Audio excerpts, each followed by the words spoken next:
Magandang umaga, ngayon po'y araw ng Lunes, August 17, 2026. Update po muli tayo sa lagay ng panahon.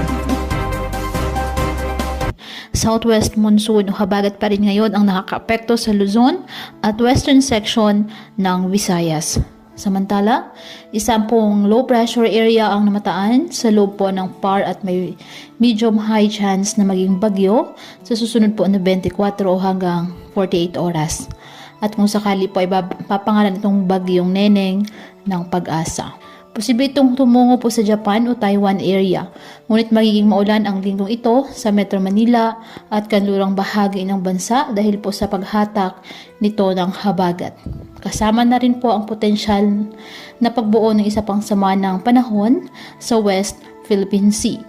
Ang mga nasabing forecast ay posible pa rin po na magbago kaya patuloy po na magantabay ng iba pa nating weather updates at sa updates po na ipapalabas ng Pag-asa.